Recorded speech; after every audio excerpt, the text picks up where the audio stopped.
প্রত্যেক বাবা মার জন্য খুব খুশির খবর, এবং এই খবরটা শোনার পর আমিও খুব খুশি হয়েছি। কারণ সুপ্রিম কোর্টের রায় জানিয়েছে যে মা বাবাকে না দেখলে সম্পত্তির ভাগ পাবে না, জানালো সুপ্রিম কোর্ট। বৃদ্ধ মা বাবাকে দেখাশোনা না করলে ছেলে মেয়ের কোনো অধিকার নেই তাদের বাড়ি বা সম্পত্তিতে, এমনই কড়া বার্তা দিল সুপ্রিম কোর্ট।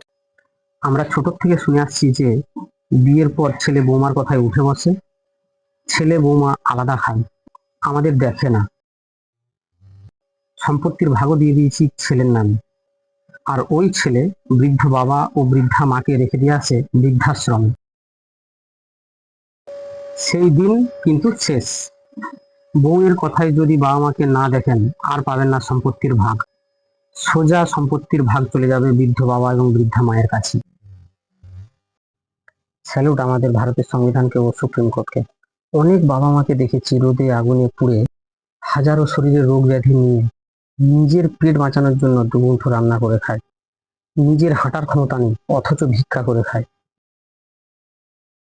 বোধহয় এবার ওই দিন শেষ হতে চলেছে। সুস্থ, সুন্দর ও ভালো থাকুক সকল বাবা মা।